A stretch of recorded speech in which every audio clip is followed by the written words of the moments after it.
What is up, everybody? Nick Fiore of Fiore's Nation here on YouTube. It is Thursday, July the 30th of 2026. We are almost in the month of August. It is Forbidden Podcast episode 35 here on the channel. SummerSlam preview predictions here on the channel for episode 35. I am Nick Fiore of Fiore's Nation, one half of the Forbidden Podcast. Supposed to go live an hour ago, 10:30, and I apologize. Trying to call Adam Carl to get his butt in here, hasn't showed up yet, so it looks like I'm riding solo here, at least for now. We'll see what happens throughout the stream, but maybe if he gets in, maybe comes in a little late, but show must go on. So at least for now, you got me, just like last week. So, but no worries, though, and I apologize for any inconvenience, and I'm sorry that with all that, but we're going to have some fun. We're going to talk SummerSlam this weekend, the build. We're going to talk about the matches on each night, 6 matches on night 1 and 6 matches on night 2. We'll go over the matches, give preview predictions, what could happen, any possibilities. We're going to go over that here on the channel, and other news as well. Not much other news on the past week going into SummerSlam this weekend, maybe 1 or 2, but it's really about it. Probably give thoughts on Redemption, but honestly, I didn't even watch AEW Redemption this past Sunday night, and it was a waste of time. I didn't even watch or order the pay-per-view. I did not waste my $50 on that. And I don't think anyone could blame me on that. So I didn't even watch the pay-per-view last Sunday night. I heard it was a waste of time show, and it was. And reading the results on X and stuff throughout social media, yeah, it was a waste of time. And I'm glad I did not waste my $50 on that garbage. So we'll probably talk about Redemption. And if I do, it won't be really long talking about it. It was just a waste of a time pay-per-view. But before we begin, I would like for you to hit the like on the video. It helps a lot in the YouTube algorithm. Same thing when you subscribe to Furious Nation. Also helps a lot in YouTube algorithm as well. Hit that bell for all notifications once you do subscribe to Furious Nation. And we got 270 subscribers looking at my count on YouTube. 270 subscribers, man. 270 subscribers. I would love to hit at least 280 by the end of August next month. In 2 days, it will be August. And man, I must say that the summer has flown by so fast. I mean, what happened to the summer? It's almost like it almost felt like the summer started yesterday. Now we're into the pretty much almost the second half of the summer. And before you know it, it'll be September. It'll be the fall time before you even blink. So it's crazy how fast the year has gone by, and a lot to look forward to in August. One of them being my 30th birthday on Sunday, August the 16th. I officially turned 30. Do have a little birthday celebration the day before, but turning 30 this mid-August. I'm very excited about that. The final days of being in my 20s. So I'll be 30 in mid-August, August 16th. So that I'm looking forward to. And though it does say, though if Adam Carl were with me, would show on the thumbnail screen or the graphic screen or what have you, the background image, FioreNick579. That is my X or Twitter account at FioreNick579. Sorry, something the wrong pipe. FioreNick579 at FioreNick579 on X. Go follow me on X at FioreNick579. Facebook, Nicholas Period 31 over on Facebook as well as Instagram at Nicholas Fiore 2014. And then last but certainly not least, TikTok at Furious Nation. Again, that is at Furious Nation over on TikTok. And we might as well begin Oh, I thought I got something. Never mind. So might as well start with the SummerSlam. Actually, you know what? I think I have some minor stories here a little bit. So let me just look this up. Bear with me. Right here. A little bit of some wrestling news if this thing ever wants to work today. My computer, my notes want to work today. I know sometimes technology is still stubborn, but not really a whole lot of major news outside of SummerSlam taking place this weekend. So honestly, this may be just like a quick stream. Honestly, there's not really much news in the wrestling community going into SummerSlam this weekend. Well, not a good week, just like last week for wrestling for WWE and AEW this week. Raw this past Monday was one of the worst shows of the year. That Joe Hendry and Danhausen concert, don't even get me fucking started on that. That was so fucking bad. Awful. Like, is Vince McMahon running secretly, or like what the fuck's going on? Like, that segment was so awful. So awful. And whoever came up with that pitch in the back should be fired almost immediately. That's how fucking bad that was. I don't even want to waste my whole breath on that for like 30 fucking minutes. That's how bad it was. And it was that bad. We had Obafemi and Brock Lesnar in Hell in a Cell weigh-in that did nothing really much for me. I understand what they were trying to do, but it did nothing much for me. It should be a good Hell in a Cell, hopefully, on night one, which Oba and Brock are on night one for SummerSlam. We got Raquel Rodriguez from the Judgment Day as the new Women's Intercontinental Champion. Happy for Raquel, but they didn't really do much of anything with Sol Ruca as Intercontinental Champion for the women. And happy for Raquel, but it's okay. Happy for Raquel, but it's like, okay.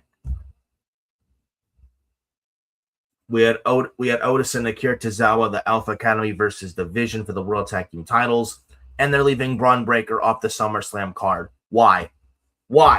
This man, Braun Breaker, last year was on SummerSlam in New Jersey a year ago, tagging with Braun Strowman against Jey Uso and Roman Reigns at SummerSlam a year ago, and now look at him, he's off the SummerSlam card.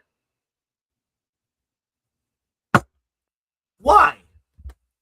It's fucking ridiculous how it's just, and even again, this guy, Braun Breaker, went from challenging CM Punk for the World Heavyweight Championship in Brooklyn on the first Raw of this year, which I was at live.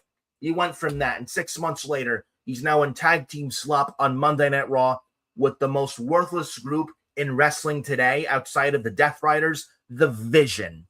The fucking Vision. The sooner we get Braun Breaker out of the Vision, the better for Braun Breaker in his career. And did you see this past Monday on Raw where Austin Theory is next to Maxine Dupree and Braun Breaker had the look on his face like he'd rather be anywhere else but where he was at. Like he didn't want to be there. Like he's sitting there like all fucking depressed. Do you blame him? Because I certainly don't. Fucking shit, terrible creative. Get Braun Breaker out of the Vision, please. It's doing nothing for him. Nothing. Terrible. Absolutely fucking terrible. And then the rest of Raw, like I said, the Danhausen Joe Hendry concert, waste of fucking time. Like I said, just awful, awful segment. One of the worst segments in Raw history and one of the worst segments of this year.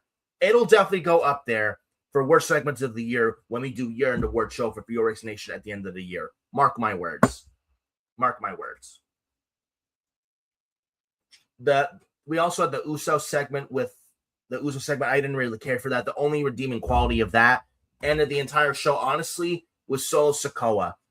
Ever since Solo Sikoa has left the MFTs and it's been on his own as a babyface, Sikoa, almost like the shackles are off and he is finally a free man. Like he's finally himself now. Like what you see of Solo Sikoa right now, this is who he is.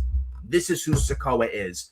And I hope they never turn this guy heel again. I hope they never have this guy in a faction or in the Bloodline or MFTs ever again. That just held him down. And now look him ever since he left Tama Tonga and Tala Tonga. And where are Tama and Tala now exactly? Oh, yeah, that's right. Schmucks losing to Finn Balor every week on SmackDown. They were fed to Finn Balor every fucking week on SmackDown the past couple weeks, losing clean to Balor. And especially Tala Tonga, a guy like him, 7-foot guy like him, losing to Finn Balor, a guy who's the size of Tala's leg, and Tala loses clean to him on SmackDown a few weeks ago. Yeah, and I'm supposed to take Tala Tonga seriously, right? Sure thing. Sure thing, buddy. My point is, Solo Sikoa leaving the MFTs was the best thing to ever happen to Solo Sikoa. Say what you want about Triple H the past year or so, but if there's one thing he's done right, is get Solo Sikoa away from the fucking MFTs. That was the worst part of SmackDown throughout 2025. And then going into this year. And Solo Sikoa is out of the MFTs. The MFTs are pretty much done for. Thank God. Thank God. And now Solo Sikoa is finally himself, and he's genuinely funny. He's charismatic. He's not a bad wrestler at all. Even mocked Jey Uso like nobody wants the yeet, and I actually laughed a little bit rewatching it later after Monday night 2 days ago. And Solo's and Solo's starting to get over, man, to the point where if this keeps up, if he wants to be still on his own, away from any group, and maybe put him in the mid card on SmackDown, maybe challenge for the US title. Listen, I wouldn't mind that. If Solo Sikoa keeps this up, I would have no issue with that. A babyface Solo versus any heel in the mid card, anybody on SmackDown, I would not mind that whatsoever if this keeps up with Solo Sikoa. But I'm liking what he's doing, and it feels like I said, it feels like he's finally more free and more. He's more allowed to be himself. Like this heel enforcer, that's not who Solo Sikoa is. And I feel like the past 4 years, Solo Sikoa was being what he was like the way they portrayed him on television, he was something that he wasn't. He was being something that he was not. And now he's finally allowed to be himself. And you see what happens when you do that. And he was the best part of that entire segment. Him and LA Knight are probably the best thing of this entire bloodline slop. Solo Sikoa and LA Knight. So that I will say on that. The rest of the show, yeah, with Raw this past Monday, yeah, fuck off with that. SmackDown last Friday was not that good. Outside of Nick Aldis and Gunther and their contract signing to open SmackDown last week. And then CM Punk and Cody Rhodes had a very good promo this past Friday on SmackDown as well. Then obviously Sami Zayn, backstage segment with Adam Pearce. That was also good as well. Speaking of, I mentioned Nick Aldis. Nick Aldis and Gunther's officially set for SummerSlam, and Nick Aldis relinquishes his SmackDown GM duties. It looks like Adam Pearce is doing both Raw and SmackDown for now, at least. I don't know about after SummerSlam, Adam Pearce doing both. I'm not sure about that, if he can do both. That's too much. But I've said here, and Adam Carl said the same thing, if Nick Aldis is going to be a wrestler on SmackDown coming post SummerSlam for the foreseeable future, if that is the case, and we do get a new SmackDown GM, I've said it, Adam Carl said it, AJ Styles as the new SmackDown GM. I've said it countless times. If you want to do that, if that's the plan, to have a new SmackDown GM, I would absolutely have AJ Styles in that role. If you want him on TV again, and he's too good to not be on TV, even though he's retired in the Hall of Fame, no reason why you can't use him. So I don't see why not. Have AJ Styles back on WWE television again. Have him as a SmackDown general manager. You know, SmackDown was the place, the house that AJ Styles built, and AJ Styles has a history with both Nick Aldis and Gunther. It makes all the sense in the world, and that's something I would not mind whatsoever, and it would bring something fresh to SmackDown with AJ Styles as SmackDown general manager, in my opinion. And you need more people like AJ, and shout out to Jonathan Coachman and JD from NY206 with the 2 count every late Tuesday morning. Coachman said this a few episodes ago, and shout out to him. He makes a very good point. You need more people in the back in WWE that are not going to just be straight up yes men and kiss asses. AJ Styles is not one of them. And you have AJ Styles in the back and also run SmackDown. I think that would be a great move, and they need more people like that. People who have been wrestlers, who know wrestling, who understand wrestling and get wrestling. Right now, there's in the back a lot of faceless suits and ties who really don't know anything about pro wrestling, and you need more people with wrestler experience in the back who get it, who know what needs to be done as far as the product is concerned, because right now they don't have that.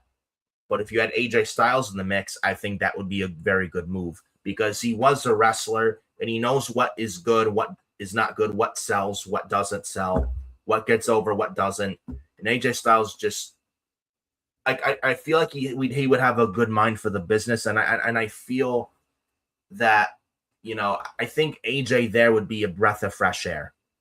I don't see why not. So you need, and like I said, you need more people like that are not just going to be suck ups and kiss asses. And AJ Styles certainly is not one of them at all. So AJ Styles, I think, as SmackDown GM, I think that would be a very good move. And again, it makes all the sense in the world. So that's something I would not mind at all. So I don't know if that's their plan, but we'll see. But I did like the Gunther Nick Aldis contract signing to open SmackDown last week. That was pretty good. Other than that, it was him, Nick. The only SmackDown was not that good at all this past Friday. The only good was Gunther Nick Aldis in the opening, Cody and Punk in the middle of the show. They had a very good promo segment where CM Punk said that all the people, John Cena and Orton and all these other people that have stabbed you in the back, Cody, that have turned on you, Cody, that Punk said to Cody that then that makes me your only friend. And Punk said something about stabbing him in the front and stuff like that. And there were some boos to Cody as well. But there was a very good promo in the middle of the show between Cody and Punk right there. You did have also Charlotte Flair and Nia Jax. No one asked for that. I didn't care for that. You had the Jade Cargill and the Not So Baddies. I didn't care for that either. Kiana James, Chelsea Green, okay. Like both ladies, but I mean, the way it was booked, it didn't do much for me. And both ladies deserve better. We also had Sami Zayn, like I said, also in the show, backstage with Adam Pearce, Sami Zayn. Finn Balor beat Damian Priest. Finn Balor, he won a fiddle. Finn Balor beat Damian Priest. Where is it? Hold on, I'm looking it up for the SmackDown main event of last week. Finn Balor. Hold on. There we go. So the main event of SmackDown last week, Fatal 4-Way, with the winner facing Sami Zayn at SummerSlam. And Finn Balor in a Fatal 4-Way on SmackDown, main event of SmackDown last week. Finn Balor won a Fatal 4-Way, defeating Royce Keys, Trick Williams, U.S. champion, and Damian Priest, and U.S. champion Trick Williams. And Finn Balor won. And it'll be Finn Balor versus Sami Zayn at SummerSlam on night 2, with the winner being the number 1 contender for the WWE Championship, which that should be a good match on night 2 SummerSlam. And they brought up the fact Finn Balor was Universal Champion at SummerSlam last year, but he didn't even hold it long at all because during the match at SummerSlam in Brooklyn because now I like the attention to detail they did here was Finn Balor being Universal Champion, the first ever Universal Champion at SummerSlam 10 years ago in 2016 in Brooklyn at Barclays Center, which I was there live, by the way. And during the match, Finn Balor injured his shoulder with Seth Rollins at SummerSlam 2016, and Balor won, become the first ever, the inaugural Universal Champion. The next night on Raw, due to a shoulder injury, he had to relinquish the championship, and he never lost it. So he never even got a chance to see what he could do with the Universal Championship because he got injured in the match with Seth at SummerSlam in 2016. So I like that. I do like they brought up that fact. So I actually like that they brought up that fact. And now we're getting Finn Balor and Sami Zayn at SummerSlam. I mean, Sami Zayn should be in the title match at SummerSlam, but I am glad, though, that they're not leaving Sami off the card. If they would have left Sami Zayn off the card, that would have been absolutely fucking ridiculous, and we would have had a big fucking problem. Oh, and would you look at that? Adam Carl is here. Ladies and gentlemen, Adam Carl, the man is here. Well, I made it, just like I said last week. Yeah. So, better late than never this time. That's true. That is very true. And we missed you, Adam Carl, last week, and finally glad to have you back on here, buddy. Yeah, I'll only do the, I think I'm gonna be there, though, for a short time. Because I got some other stuff to do. Maybe do the SummerSlam preview prediction, then you can do the TV shows.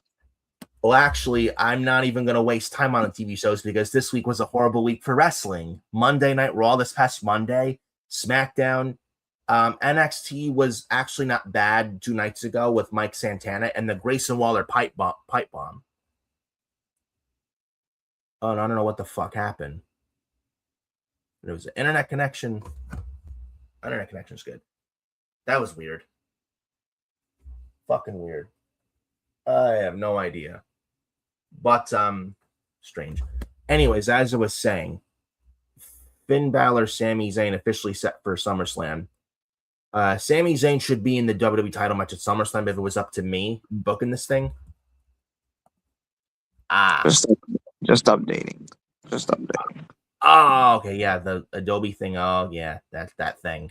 I get that sometimes, but yeah, Raw, SmackDown, just this past Monday, Raw, last week, SmackDown, just not good shows. Outside of with SmackDown, the Gunther, Aldis, Punk, Cody, and Sammy, and Finn Balor won the Fatal 4-Way, but not really that good of a show Friday. Raw was really bad 3 days ago. NXT was actually decent. You had Grayson Waller segment, the pipe bomb. Yeah, he's been found. Yeah, he's alive. Yes, and he buried Austin Theory and the Vision, your favorite group. It was lovely. You loved it, bro? I thought you loved Austin Theory and Maxine Dupree with the Vision. I thought you were obsessed with them, bro. The Vision is awful. I still want to know who was worse between them or the Judgment Day. Or the Death Riders? I would take the Death Riders any day over them. Just take out Wheeler Eustace and Eddie Garcia. There you go. But holy shit. And and then Grayson Waller calling Austin Theory like carrying around dead weight and calling him a Marty Jannetty, and he still can't cut a promo. He's not wrong. Nope. And Grayson Waller, man, I mean, no more catering for him. And you know what? In all seriousness, he cut a good promo. And you know what? I'm happy he's back. I mean, honestly, I'm just glad he's being so criminally underutilized and deserves so much better. And now he's in NXT, probably the best thing for him. Honestly, I don't know where he is, where the guy is, but I honestly feared for the guy's job. I'm surprised he didn't the cuts in April. Yeah, I'm just glad he's getting an opportunity. Like the guy's criminal, the guy's talented. He's been criminally not being used. Yeah, they had NXT is like the right place for him. Absolutely, and he cut that pipe bomb. I mean, absolutely. Given I mean, I would not if he was NXT champion, dude. I would not mind it, and he's not been NXT champion before, so why not? Yeah, it's just like.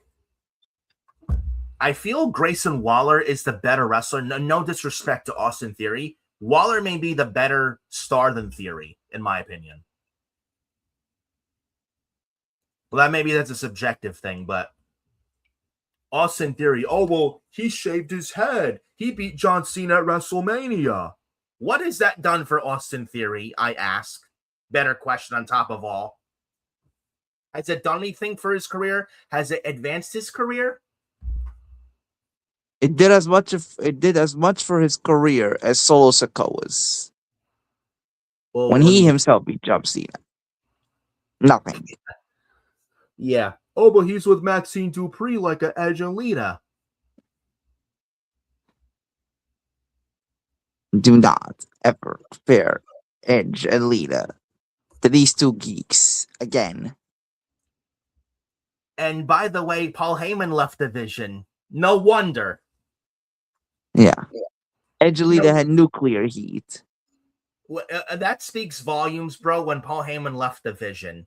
Maxine Dupree and Austin Theory, all they do is cut promos during commercial breaks. Yeah. And then they make out and stuff. It's just awful. Oh, well, you got Bronson Reed coming back. You got Braun Breaker. And you see the depressing look on Braun Breaker, like he'd rather be anywhere else but this past Monday on Raw. Like, he literally looked like he gave up on this group. Like he felt dead inside. I too would be dead inside if I went from being planned to win the Royal Rumble to being stuck in a death faction. Oh, well, we can't shove Braun Breaker down everyone's throats. You run the risk. What risk? What fucking risk? This guy's 28, 29 years old. Was getting over. You were building him up as a main eventer. Yeah, what was Triple H's concern of like the shove down everyone's throats? I mean, you just had him spear Seth Rollins on Monday Night Raw, on the night Rollins vacated the World Championship.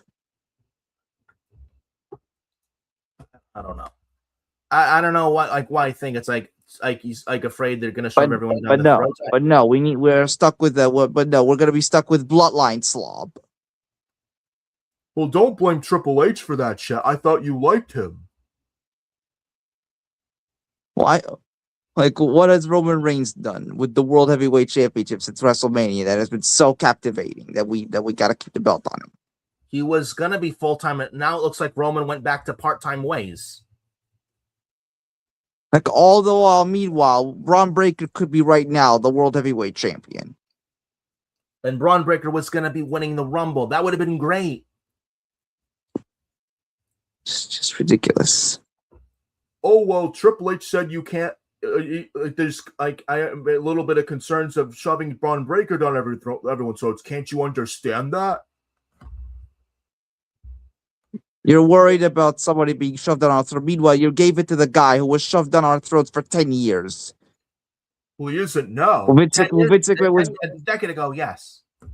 Yeah, who Vince McMahon tried desperately to get over, and yet the people were booing him out of the building. Yeah. The logic of this company is mind-blowing. Oh, well, who would you get rid of? I don't know. Bruce Pritchard, Ed Skoski, Michael Hayes.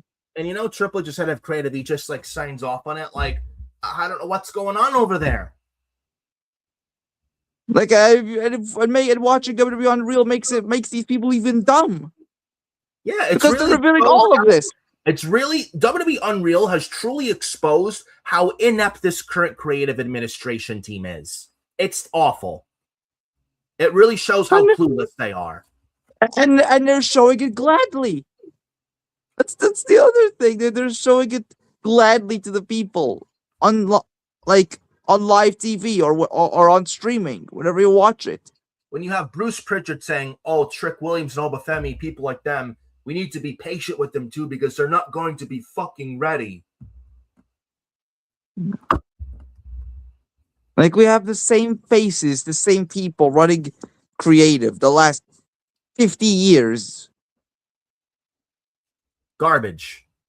Can we get some fresh faces, some new blood on that creative team? Some people with new ideas, fresh ideas. Yeah, maybe like I mentioned, AJ Styles on SmackDown as a general manager for SmackDown. AJ Styles. And yeah, instead of people I get rid of people like Pritchard and Hayes. Yeah, and when you have Jonathan Coach would even say they need more people in the back in WWE who are not going to be straight up kiss asses to the WWE. AJ Styles would exactly. He's not one of them. He's not wrong. I mean, you have Coachman saying that. I mean, he's not wrong. Jonathan Coachman is not telling lies there. Yeah, and even El Juggalo. What's up, man? Whoop. ICP made their AEW debut last night. Yeah, last night's AEW, but then he says AEW is also not innocent of this crap that WWE is doing. Yeah, both companies suck right now. Both companies right now are bad. There's no story. There's nothing to sink your teeth into. There's nothing exciting. Where's the excitement here? Where is it? There's no excitement. Oh, well, they're not bad shows. There's just no excitement and you feel nothing. Well, you feel nothing. Like you feel nothing watching either show. It's just slop. Oh, well, you're just a hater. You're just haters and you love to hate. Why don't you stop hating or find something else to watch? Oh yeah, so yes, the excuse, don't like it, don't watch it. Yeah, the typical don't like it, don't watch it, weak counter argument excuse. It's like, do you know how dumb you sound when you say that fucking shit? Oh, don't like it, don't watch it. If the product is good, we'll say it's good. If the product sucks, we're gonna say it sucks. If you don't like what we're saying, go listen to somebody else who's gonna blow smoke up WWE's and AEW's asses. We won't do that here. We'll praise the good and call out the bad. Right now, there's nothing good of both companies right now. Both companies suck currently. Like there's no excitement in the business right now in 2026. This is what? This is the lowest state that wrestling has been in a while. Yeah. And this past Monday on Raw, man, that Danhausen Joe Hendry segment, fucking god awful. God awful. Like you had AEW Redemption, which was one of AEW's worst pay-per-views in a long time, and AEW happens to produce the best pay-per-views. Yeah. Like they rarely miss. Like they rarely, if ever, miss when it comes to pay-per-views. But this one was a big miss, a big swing and a miss. Yep. Then you have this past Wednesday on Dynamite, where your main event of the show, I'm not making this up, your main event match was an overrun, by the way. Yeah, your main event match was the Not So Demand winning the Trios Championships. Hey, what? I am not making this up. Oh my god, why? Rick I Trevor am not. and Bishop Gunn and Toa Leona. Yes, the main event match on Dynamite was Ricochet, Total Leone, Bishop Khan defeating the conglomeration to win the Trios Championship with the help of the Lethal Twist. Yes, the Who? Not So Demand and the Lethal Twist. Who? Yeah, jobbers. They helped the Not So Demand win the Trios kidding title. me? So you mean to tell me, I didn't even watch Dynamite last night, but you mean to tell me you have the Trios titles, the main event your show, and mind you, a post pay-per-view Dynamite, we're supposed to be on the road to All In, and this is the effort they're giving us into their biggest show of the year. The main event segment. This was the main event match. The main event segment was Will Ospreay and Kenny Omega. In all fairness, in a great promo battle. Yeah, we had Willow Nightingale and Mercedes in a promo battle, which was actually good. Yeah, that was good. Even the Bucks and Open Cage even had a good sit down segment. Yeah, honestly, that's what carried Dynamite for me. It was those segments. Yeah. But then what does Tony Khan do? Like that's what they need on these shows. They need segments, intriguing segments to build for your biggest matches. I think that's the one part I would say with the main event, the women's segment, and then the tag team titles. With Edge and Christian, the Bucks. I mean, they did a good job building up those matches. I think they need to continue doing that. Yeah. But then what else would they book on the show? What a triple threat match for the national title. Andrade, Jack Perry, and who else? I think it was there was somebody else. Who was it? Andrade, Jack Perry, and was it Speedball? No. Speedball was at a trio. Was it a 6-man tag? Yeah, I'm looking this up right now. he beat Nick Wayne. Yeah, irrelevant. Yeah, great. Yeah, Nick Wayne and Jack Perry and Andrade. At least Andrade retained. Yeah. I do want to bring up El Juggalo's comments We also. had we had the Commander challenging John Moxley for the Continental title. Yes, this is the best we have for John Moxley, folks. Against this is the best we have for him. Yeah, who do you think won? Yeah, the same Commander, by the way, who lost a international title #1 contenders match in a ladder match at Redemption, and here he is getting a title shot against John Moxley. Why? I couldn't tell you. And what do you think happened? The Commander said they fighting chance. Did he stood and defeated the big evil John Moxley? Did he stood a chance at winning? Of course not. Commander had a better chance of winning 100 tacos in a contest than beating John Moxley. Yeah, that's exactly what happened. John Moxley won, as he should. Dynamite was a fucking waste of time.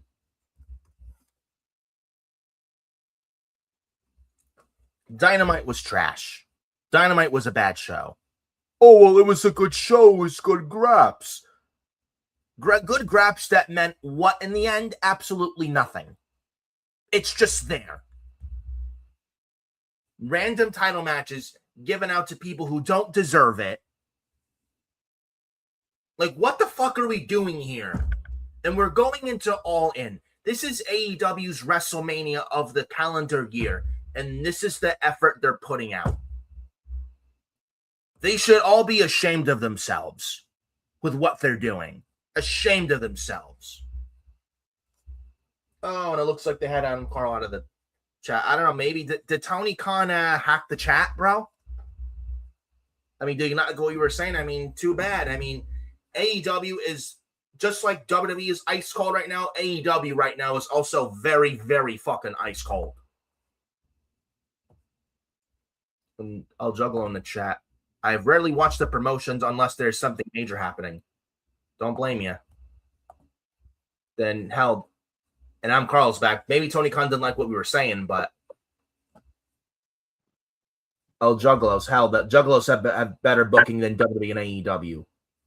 This is a one dispute this claim. Adam, don't say the business is declining when in reality it's the major promotions. The indies are doing fine. Absolutely. Killer Cross is killing it. The New Day, Kofi and Xavier, now Kofi and Austin Creed, they're going to kill it. You seen that video recently a day ago on X. Very emotional. I mean, the independents are doing fine, and obviously, the MLWs, the Juggalos. Yes. I'd even say Awesome Championship Wrestling in Poughkeepsie, New York. I'd even say them. They're killing it. They had Killer Cross retain against Matt Riddle the last ACW show 2 weeks ago. Yeah, it's just the reason I say it's declining is the reason why I say this is because you got the two major companies, obviously WWE and AEW, and they're not in a hot period right now, which unfortunately which unfortunately reflects badly on the business itself. When you got the two major when you got the #1 and #2 companies, not in a good state right now, it just brings everyone else down. It really does. That's not even if the smaller promotions are doing good. Yeah. Then Gogo says Tony Khan even screwed up ICP's AEW debut. Then he says didn't even put them on the main feed, just the pre-show on my AEW and on the TikTok interviews, which are now lost media. Yeah, he had the debut right before Dynamite. Yeah. I believe Rhino had a dark match just before Dynamite as well. And no Motor City Machine Guns, by the way. Yeah. Yeah, all this talk about the Motor City Machine Guns being on Dynamite because they're in Detroit, and yet the Michigan guy who appeared was Rhino. No hate towards it, but for all this hype, him, and he didn't even appear on the main show. He was on he appeared in a dark match for the show. Or at least show a cameo, but they didn't even do that. Yeah. He probably beat some jobber on the dark match. Yeah, as if anyone gives a fuck about that. But yeah, Dynamite, a waste of a time show. And we're going into All In, which is AEW's WrestleMania. They need to be putting their best foot effort forward, and they're not doing that.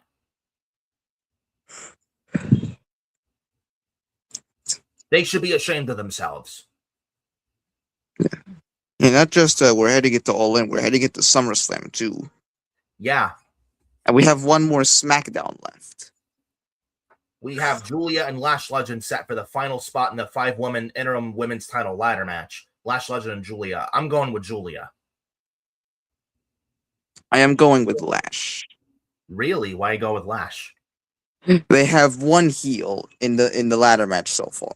Who gives a shit? Who cares if it's one heel? Unfortunately, I think they're gonna have. I'm going with what I think they'll do, not with what I mean. I want Julia to win. I want Julia to win, but do I think she will win? No. She might. It's going to be Lash. You never know. Maybe Nia. It's going to be Lash Legend. Maybe Nia costs Lash the match. maybe. Here's the thing. Maybe Nia inadvertently costs Lash the match. And what if we get a Nia Lash feud coming out of? Oh my god! Oh my god! Please no. Would anyone ask for that? I wouldn't. No. A Nia Jax and Lash Legend and Nia Jax feud on SmackDown.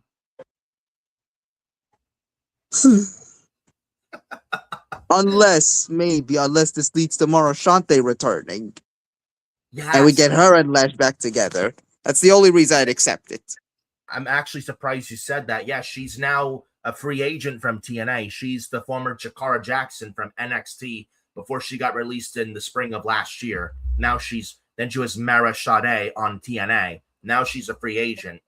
Typical LOL TNA, not like being broke as fucking, can't retain their talent. Typical LOL TNA, but she's now a free agent. Yeah, unless it leads to her returning and reuniting with Lash. That's the only reason I'd accept a Lash Nia feud. Otherwise, no. I would not. If that happens, I would not mind that, actually. Yeah. And I don't watch TNA much, but I don't know if you've watched Mara Sade. What do you think of her lately on TNA? I don't watch TNA. She's good. She's improved leaps and bounds. I'll give her credit. So I mean, if there's a plan to bring her back, and honestly, she was a noob. I don't know if they really should have let her go. She was just new. Yeah. I don't know about really letting her go in the first place last year. She was just new, just learning. Yeah, she was actually improving too, even before getting released. I never understand.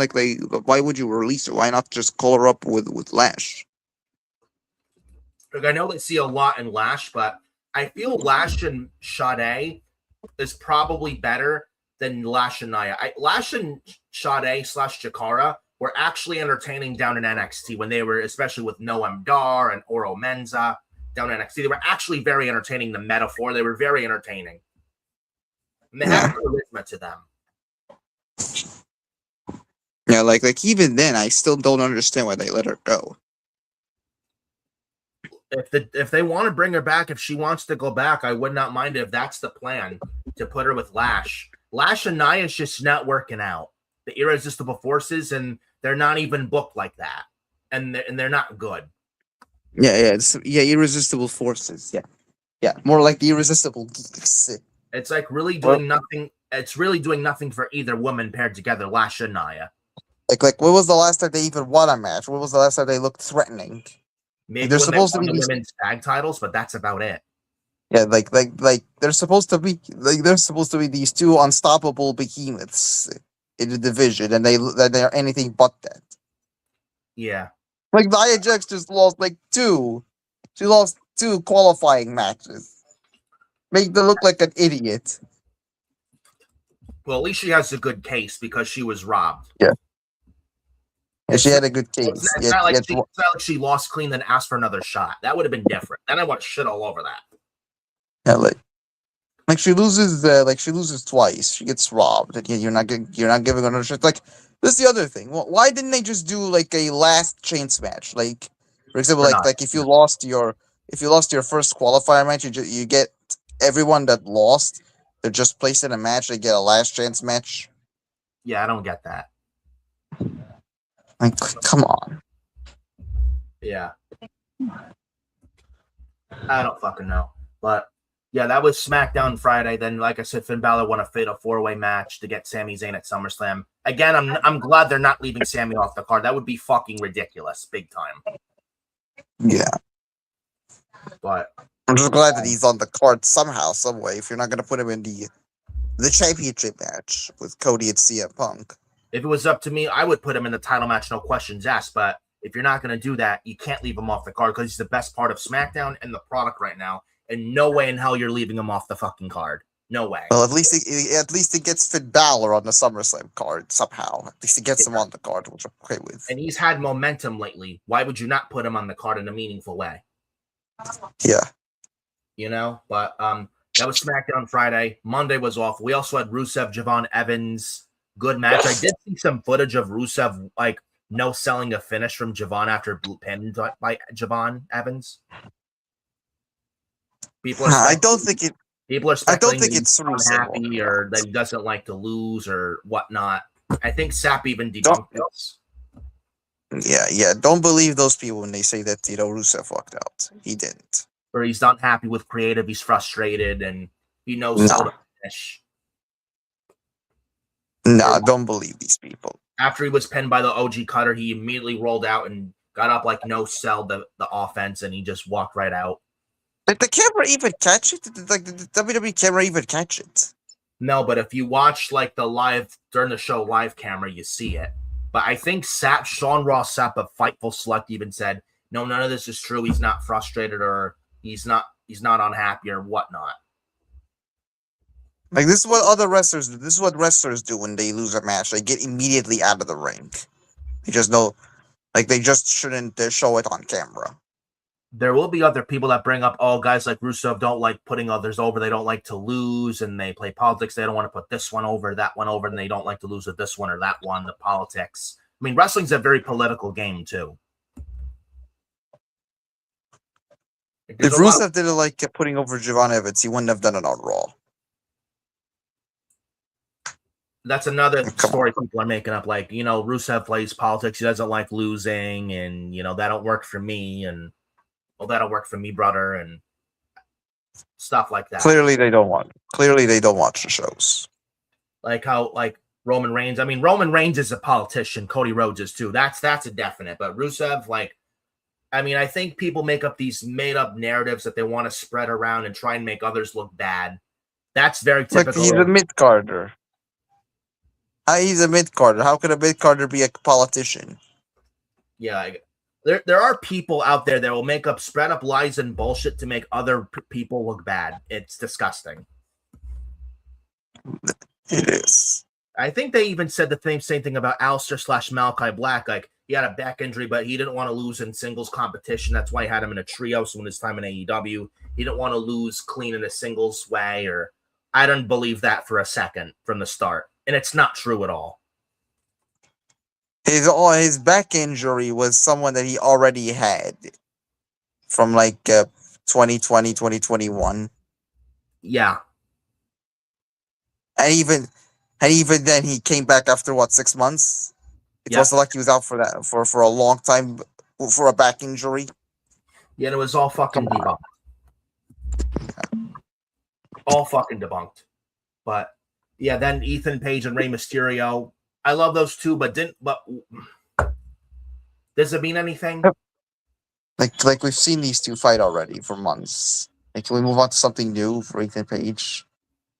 Like, why are we doing this again? Yeah. Obafemi, Brock Lesnar weigh-in. That did nothing for me. Obafemi almost killed, like, the police officers going at Oba, like, and Oba attacking the officers. Make it realistic, please. Shouldn't Oba be charged for assault on a police officer? Make this realistic. Then Triple H was in there, and then it's like it was his birthday. Oba's beating up on the cops. couldn't you just raise the cage? Maybe the police guards they are afraid of Oba Femi. Then Brock's giving the finger, calling Oba a bitch. And then Oba tried to fall from grace powerbomb one of the cops. You saw that botch. The cop almost landed on his head. Were these cops even trained to take bumps? I don't know, but like either they are not trained, or they either they weren't trained, or they clearly didn't know what they were doing. Yeah. And then the World Tag Team title match, the Division retained against Alpha Academy. Then Otis gets a chair shot in the back of the head. And they're leaving Braun Breaker off the SummerSlam card, by the way. Makes sense, right? Great. What are the few interesting stories that you were building, and yet you want to blow it off on Monday Night How Raw? the mighty have fallen for Braun Breaker. Oh, but he's a future piece of the company. He's a future World Heavyweight Champion. You have to acknowledge that. Does that look like a future World Heavyweight Champion to you right now? No. Fuck no, it doesn't. The way He is like the third wheel. He's the third wheel in a dead faction. Austin Theory looks like is being positioned as the star of that group. Well, Austin Theory is not a star. Yeah. Meanwhile, the faction that was made for the purpose of making Braun Breaker world champion, by the way. And to get him over. Yeah, this faction was designed to get him over, and yet he is the third most important guy in his own group. Like, what the fuck are we doing with this? What are we doing with Braun Breaker? Can we get him away from the Vision? And better yet, get him on SmackDown with Paul Heyman. Better yet, can we disband the Vision? Is there a way we can disband them? Yeah, the Vision is dead. It's been dead. Yeah, they should have been broken up 6 months ago. Holy fuck, like, terrible. That's cool. Unbelievable. But yeah, Raw was one of the worst shows of the year in the history of Raw this past Monday. Not a good show at all this past Monday on Raw. SmackDown last week, not good outside of a few things. NXT, Grayson Waller pipe bomb promo, and then Mike Santana and Cruz Montana. It's the other thing. Mike Santana is no more. It's now Cruz Santana on NXT. I know some people. وهذا ما يكونش يتغدى بالغد واحد نايم وواحد في الشارع غديهم ازاي بقى قبل ما تيجي وهم واحد بره غديوه في 1000 مسكن قوة الا بالله اللي بيبتدوا يفتكروا يتحركوا دلوقتي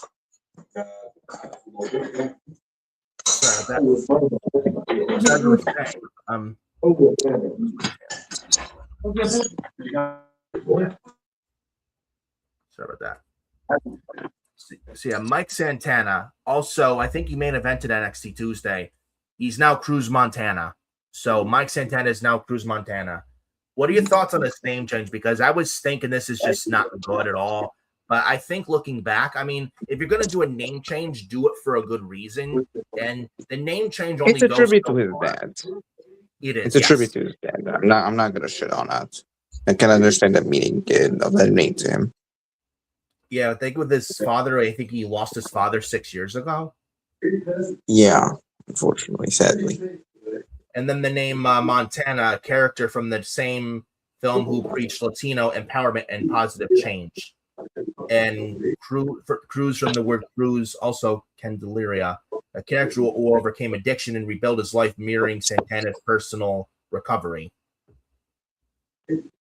With Cruz, I think it's actually also the name of Montana. Was there a character in Scarface called Tony Montana? Yes. I think this was the TV character that Scott Hall built his Razor Ramon character around. Yes, based on. Right on that. Yeah. And then the symbolic Cruz, meaning cross, representing the heavy struggles and burdens he's carried and overcome. And Montana means the mountain, inspired by his daughter telling him that he can move mountains for what he wants. So it's a tribute to his family, his father, and his daughter. I mean, I can't really shit on that. And look, a name change only goes so far. A name doesn't really make or break a career in any company. As long as they're booked right, that's really all I care about. A name change only goes so far. I mean, look at when Fergal Devitt became Finn Balor, Kenta became Hideo Itami, or Kevin Steen became Kevin Owens, El Generico to Sami Zayn, or Pac to Adrian Neville / Neville, or Claudio Castagnoli to Antonio Cesaro / Cesaro, yeah, or other ones from Walter to Gunther is one I can absolutely think of, or Mariah May to Blake Monroe, Ricky Starks to Ricky Saints, you know. Just as long as any of those names, just as long as your name isn't Shorty G, I think you should be fine. Yeah, that doesn't count, but yeah. I mean, are the new names cheesy? Yes. Would I prefer their original names? Yes. But if they're booked right, that's really anyone should care about, and that's really all I care about. A name change to me, you can only go so far with a new name. As long as he's booked right. I think this is a perfect spot for him right now at this time with Montana and NXT. On the main roster, there's probably not much for him right now on the main roster, and probably nothing good for him right now on the main roster. And I think NXT again is the perfect spot for him at this time. And I would say have him be NXT champion by the end of the year. Have Mike Santana, Cruz Montana, make NXT and that brand his own. Have him the face of that brand pretty much for a while, and then maybe after Mania next year you can call him up. Easy. That's what I would do. I don't know how you feel on that, but personally, it's what I would do. And who knows? Maybe Tony D'Angelo is the one that, and who knows? Maybe Cruz Montana is the one to take the NXT title off of Tony D'Angelo before Tony D'Angelo gets called up to the main roster. Who, by the way, has been there for 5 years now. I don't understand why he's not called up, but I don't know about right now what's going on the main roster. Maybe have him down for a little while longer, then call him up as Tony D'Angelo. But I could absolutely see Cruz Montana, at least by the end of 2026, take the NXT title right off of Tony D'Angelo. What do you think? I think you'll be the one to take the belt off of Tony. I think it's time to call Tony to the main roster. Plus, Montana, he's already appeared several times on NXT, and the crowd are receptive to him. Yes. It's the natural step, to get to one, take the title off of the old guard of NXT and Tony D to put on the new guard of Mike Santana or Cruz Montana in this case. Well, I think Tony should be on the main roster right now. I still don't understand why they haven't called him up. Put him on SmackDown. Put him in the mid card. Have him as the heel fighting for the U.S. Championship. I think that's perfect. Yeah. I think on Raw he just get lost in the shuffle. I think with Raw in this case, they have so many stars. I think you get lost there. Well, Raw also looks very bleak. The Raw is also very bleak at the same time. Look at SmackDown. They have Cody and Punk. Raw doesn't have that, a guy like Punk right now. They had SmackDown, Cody, Raw, Punk. Now both Cody and Punk are on SmackDown. Raw really has nobody at that level, and you have new people called up from NXT and Oba and Javon, but they're not at that level yet. They're not built up to the point yet. Yeah, but the case with SmackDown, at the same time with SmackDown, like without Cody and CM Punk, who else do they have? Maybe Sami Zayn, but that's about it. Trick Williams will be there, but it's not the time yet. Next year is his time, not now. But so they could definitely use someone like a Tony D.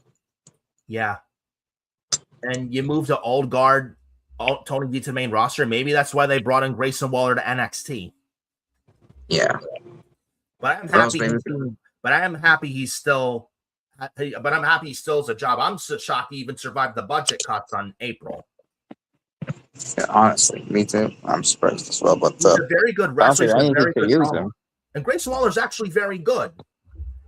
Look at the promo he cut Tuesday. He was very good. And then speaking of NXT, they also had the Birthright beating OTM. I think it was a number one contender match for the NXT tag team titles. But after the match, the Los Perros del Mal from AAA appeared, confronting OTM because Bronco Nima was one of the members of that group from AAA. Do we see OTM broken up in NXT? Maybe. It would make sense. One of the members is already in whereas the Mall. One of them is already there. Yeah. But that was also NXT They did hype up next week's NXT being Lola Vice and Kendall Gray in an underground match for the NXT Women's title. There's rumors going around that Lola Vice is going to lose that match and get called up to SmackDown, most likely the SmackDown after SummerSlam. I think this is where she loses. I think this is her last NXT match. Then she goes to SmackDown. Plus, she's like what? She's undefeated at the underground matches. I think this is where the streak ends. Yeah, she's never lost an underground match. She's 5-0. Yes. Yeah, I think she's gonna take that one L. And can I say Lola Vice is a star? I'm hoping she's like that on the main roster, but Lola Vice is a star. Let's be real. Exactly. You know, she's got charisma, looks, personality, promos, in-ring. She's a total package. So, and I think Lola Vice to SmackDown makes logical sense, not just because her boyfriend Damian Priest is there, but looking at SmackDown's women's division, you can add her in the mid card, you can add her in the main event women's title scene. She could do either one. She's very versatile. And I don't think they have that Latina presence on SmackDown. They could use that. Yeah. And you want to have Damian Priest back to relevancy. Why not have him with Lola Vice? Yeah, why not to pair them on SmackDown? Just get him away from the comedy character, team. No disrespect. No disrespect to our truth, but Damian Priest. But it's dragging down Damian Priest. And This is the coldest that Damian Priest has been. The former world heavyweight champion, by the way. Yeah, he went from former world heavyweight champion to like second fiddle. And it's comedy.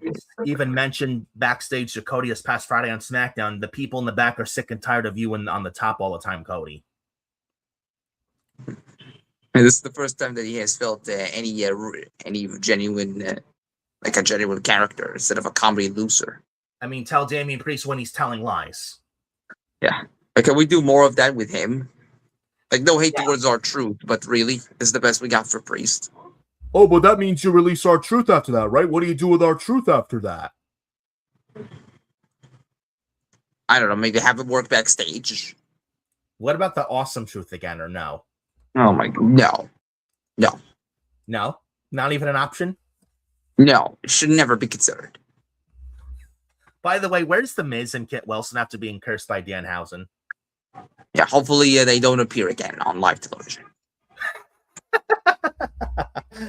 Yeah, maybe one of the happiest things Danhausen did was getting rid of Miz and Kit Wilson off SmackDown.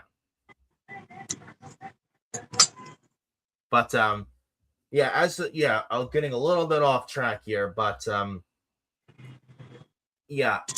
Lola Vice, I think SmackDown would be the right move. She's ready for a call up as Lola Vice. But that what I was about to say, that was NXT on Tuesday, a decent show. Raw, SmackDown, which you could say the same. Dynamite was a waste of time. We're not even going to go over that. We already talked about it. The New Day. We already went over the important things. Yes. New Day pretty much going to AEW, but then Bayley. Bayley did post something about knowing her worth. I don't know what this means. I think at the end of it, if you watch the full video, I think the end of it, she mentioned what she's gonna do to Lyra during their Saturday Night's main event match. I don't know. She was at a house show recently against Soruka and Lyra. I don't know. There's rumors saying that her contract expires in October or the end of the year. I don't know. It's mere speculation.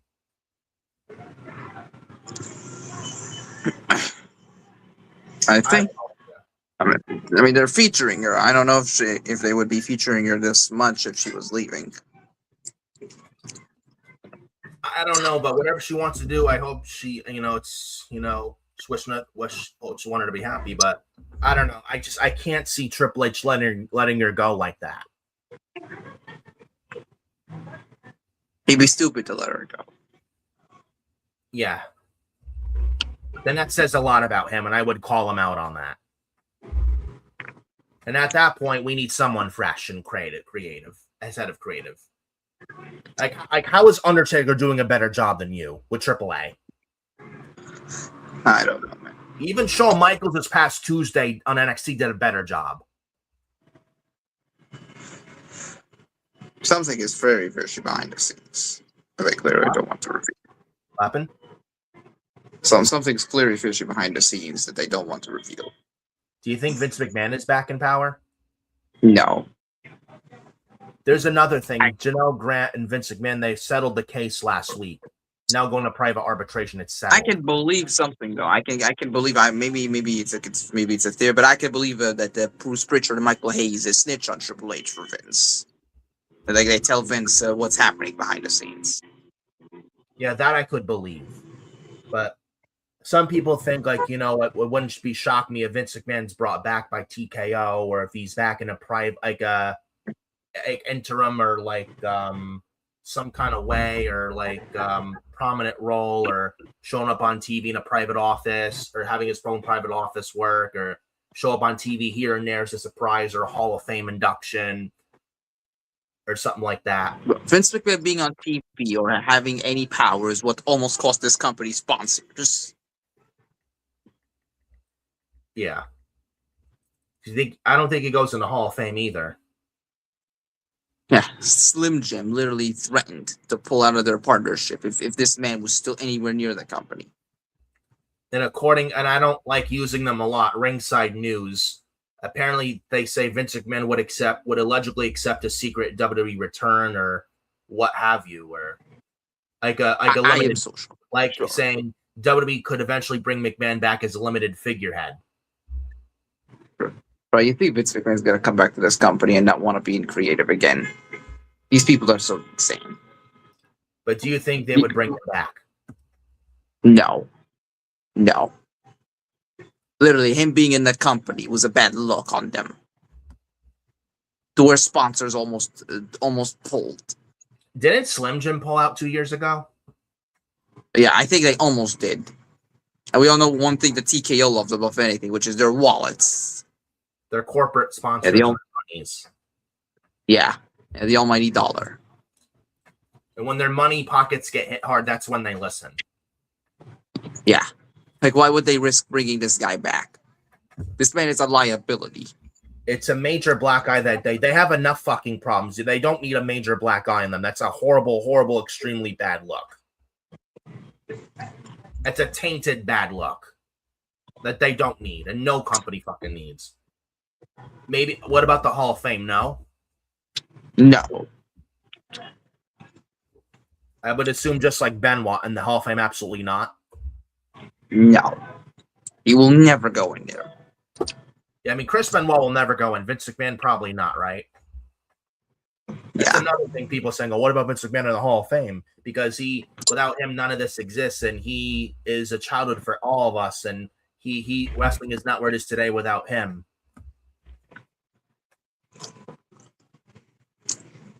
No. I mean, he made it the big juggernaut phenomenon, but I would say no, not him. I would say him, no, he shouldn't go in the Hall of Fame. This man is a rapist, a sex trafficker.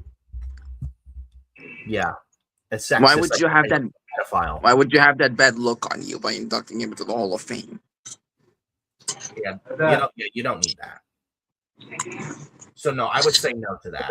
Oh, speaking of a little Vince McMahon story, didn't you read Undertaker? Yeah, and there are idiots that on social media that like trolls on social media that want Vince McMahon back. I read a little mini story yesterday. Undertaker and Sting at WrestleMania. Undertaker said that's money, and Vince didn't want to do that.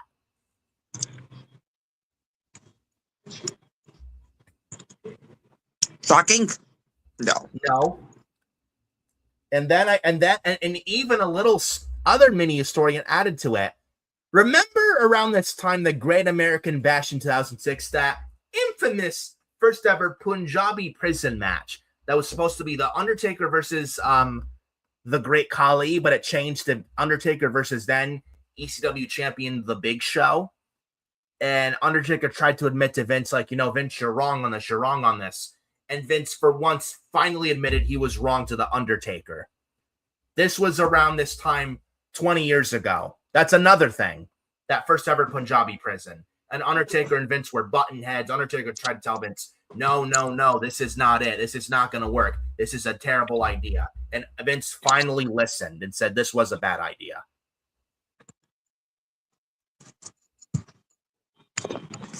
When it was supposed to be Khali and Undertaker, but it changed to Big Show and Undertaker. And that first ever Punjabi prison match at the 2006 Great American Bash. Remember that? Oh my God, what an awful match that was. Oh, but was the Big Show the ECW champ and the Undertaker? Yeah, a Big Show that was out of shape, could barely move. The Undertaker mentioned this on the 6 Feet Under podcast, by the way, that the conversation took a hard turn when McMahon decided Undertaker did not need sympathy. Needed a wake-up call. Did not need sympathy, bro. He's the fucking babyface. Holy shit! Like, I mean, imagine if Undertaker was in creative years ago. He'll be doing a better job than Vince said for sure. No, there's no doubt in my mind. Vince and Mark Calloway would absolutely fucking constantly clash and butt heads. There's no doubt in my mind. It's no wonder Vince always had yes man. Oh, but what if Undertaker was in creative now? He's doing a good job at AAA. Well, he is, and you know what? If it was to be, I would not mind that. Yeah, these were the people that should be combating Vince. These are the people that should be combating creative now. These are people like the Undertaker, TKO, and Ari, and Shapiro, and Bruce, and Hayes.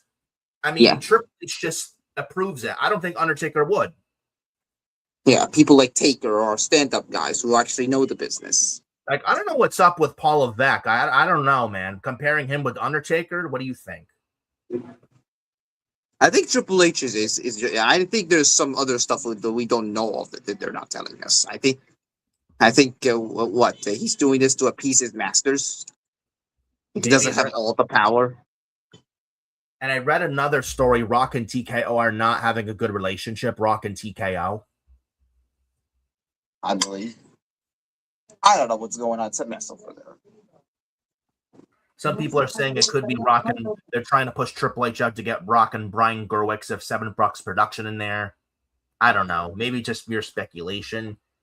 I don't fucking know. But something is going on that we don't know back there. But yeah, and then this WWE radio. What are your thoughts on WWE launching WWE radio and having Sirius XM and Busted Open Radio? Is this we're at a point right now where podcasters are now affiliates with WWE? They're gonna be shilling, saying everything is great. Same thing, and then Tony Khan launches his own My AEW podcast. That's also a terrible idea. Is this where we're up right now? People are not being honest.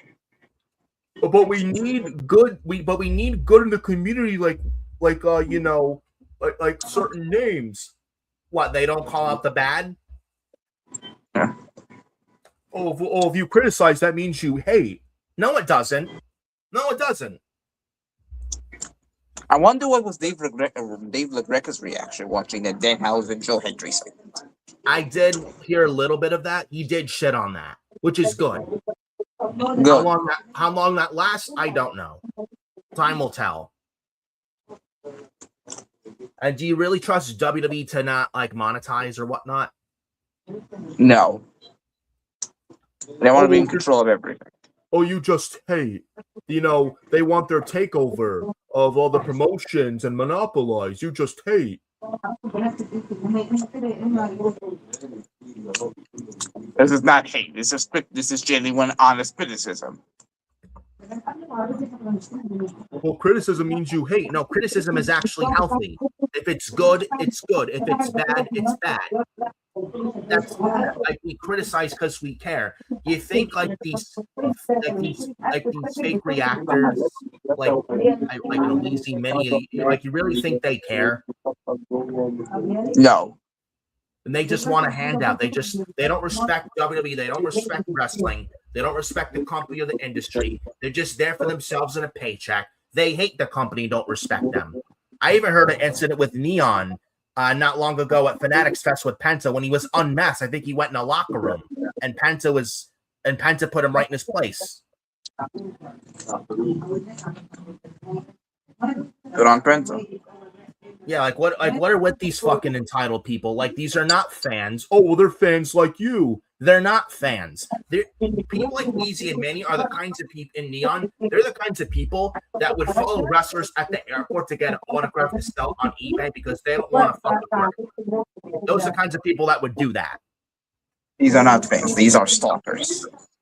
It's fucking sad that they're trying to take out as much as the honest criticism as they can. There's not much left now. We need honest criticism. Like, criticism is not a bad thing. Criticizing means you're not hating. We don't hate them. We just want them to do good. But like to say everything is great, that's a lie. If something is bad, there's nothing wrong with that. And if if a lot of us don't speak up, like, if the product, it would be one thing if the product's good, we'll sit there and praise. But when a product is bad and we don't call it out and more people don't call it out, nothing will change. That's a problem. The problem is there's a lot of fake positivity. That's everything is great. Everything is great. And they just want to rub elbows and beg for a job, and they don't respect the company, and they're only there for a fucking paycheck. Like, these companies are not going to hire you. You know? They ain't giving you a job. The same thing with AEW. You know? I really don't like this move at all. I don't. Though I am happy Dave LaGreca called out the Danhausen Joe Hendry segment and shit all over that. And good on Dave LaGreca. I mean, Dave LaGreca is one of those real guys that doesn't really sugarcoat and just blow smoke up anybody's ass. Like, he's a guy that will say if it's good, it's good. If it sucks, he'll tell you. And I admire this guy, Dave LaGreca, in his passion. I mean, I don't blame him for taking the deal. Like it is. I don't blame him for taking the deal. Anybody would. And he built something with Busted Open. He's an incredible guy. And I've seen him live at AEW. He's a good guy. Yeah. It's just unfortunate that, we're on a day and age right now where everything is, being bastardized. Yeah, and WWE trying to control the narrative. And AEW as well. Tommy Dreamer, by the way, praised the Danhausen Joe Hendry segment. Those are the kinds of people we don't need. There's a reason he was let go from TNA Creative. Wasn't he the guy that booked Frankie Kazarian to take the TNA title off Mike Santana late last year in 50 seconds? Yep. Yeah, no, 0 defenses, by the way, for Santana, who, mind you, should have won it at Slammiversary last year in New York. But Tommy Dreamer decided to have him win it at Bound for Glory last October in Lowell, Massachusetts, mind you. Only to drop it a month later with 0 title defenses, successful defenses, losing it to a fucking roll-up from Frankie Kazarian in 50 seconds. I want you to remember that. Yeah, 50 seconds via roll-up. Yeah. Right off there, Tommy Dreamer should have been fired. That was his idea. And now he's not there on TNA anymore. Gee, I wonder why. But Tommy Dreamer, hey, you need to respect him. Maybe he's a legend of the business, but is he a good creative mind? No. With terrible takes, yes. Another guy with terrible takes. Oh, the Joe Hendry Danhausen segment, it was good. It got Joe Hendry over. What are you talking about? It got Joe Hendry over, Tommy Dreamer. Did you see that crowd? They were dead silent. In the Intuit Dome, they were like fucking library silence. Crickets. They didn't make a fucking peep. Like, what are you talking about? It got Joe Hendry over. Like what is Tommy Dreamer on? Maybe Like, he drank too many beers from the. He drank too many beers that the same man gave him. did RVD give him one too many Van Daminators back in the ECW days in the 90s, bro? I don't know. How is Tommy Dreamer's CTE that fucking bad? With all the chair shots he took in the cranium all those years ago? Like, holy shit. Like, what are you talking about? Got Joe Hendry over. It did nothing for Joe Hendry. Oh, and by the way, Ryan Garcia was in that segment. Boxer Ryan Garcia. I've never even heard of him, but I've heard bad shit about him. These are the people that Ari Emanuel, Mark Shapiro, and TKO are getting in bed with, right? These fucking D-list, degenerate, no-life, fucking irrelevant hack celebrities who don't fucking belong on the show, who don't respect the company. If they're fans, it's one thing, but you don't belong in the fucking ring unless you're a wrestler on the roster. And they have Ryan Garcia with the Judgment Day. What the fuck are we doing? And we're on the road to SummerSlam, by the way. And it was a go-home show, by the way. Yeah, and this is the segment that they were booking.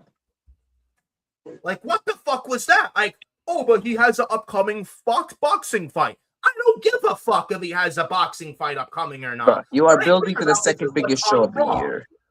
I'm sorry? You're building to the second biggest show of the year. It's supposed to be the build to SummerSlam, and you're using it to advertise a boxing fight. Yeah, I don't even watch boxing. I could care less about boxing. Like I would understand if this was like the build to Backlash or the build to Fastlane. And man, the celebrities. But this is the build to SummerSlam. That's the build to SummerSlam, which is supposed to be your WrestleMania of the summer. But they're charging now $25 for low ticket prices. I wouldn't even go to the show for free if this is what they're putting out. And man, not just the constant commercials Monday on Raw, but the celebrities when they were in Los Angeles Monday on Raw. Holy shit. Like, the one of them, Jimmy Hart, that I can respect because he's at least a wrestling legend. That I can respect. At least Jimmy... I'm sorry? Yeah, at least he's a legend. And at least Jimmy Hart wasn't booed this time. Last time he was on Raw in the Intuit Dome, the first Raw on Netflix January last year, he was booed out of the building with Hulk Hogan selling his Real American beer. The last WWE appearance before Hogan sadly passed away. Plus what? Jimmy Hart, he doesn't take up that much screen time anyway. Right. He doesn't even take up that much TV time. It's just there. Yeah. But man, yeah. But yeah, Ryan Garcia does fuck all for me. I've heard he's had some bad crimes in the past, so he's not a good person. Like, so these are the people you're getting in bed with.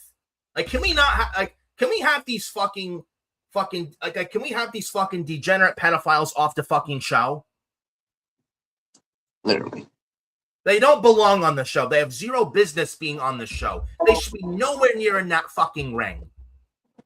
They have no business being in there whatsoever, bro. None. And yet you get the people, oh, you're always negative. Why do you hate? Why do you watch if you hate the product that much? Why don't you quit and watch something else if you hate the company that much? Stop hating or quit watching. And if you hate it that much, why do you continue to watch? Why don't you just stop and quit? I'm sorry. I'm sorry we actually give a fuck and we want to see the company succeed. And I'm sorry that we're honest and we call out the bullshit they do. You're building towards SummerSlam, the second biggest show of the year. You should be putting your best foot forward. Yeah, Raw last week and Raw this past Monday was dog shit. It was dog shit. It actually makes me cannot wait for SummerSlam to be over. But you're hoping SummerSlam is good this weekend, right? Yeah, we hope so. They need to deliver. Yeah. Yeah, if it's not a good show. If it is not a good show, we have a problem here. Then something creative needs to fucking change. Oh, well, Triple H is maybe trying to make up for WrestleMania. You say WrestleMania was not that good.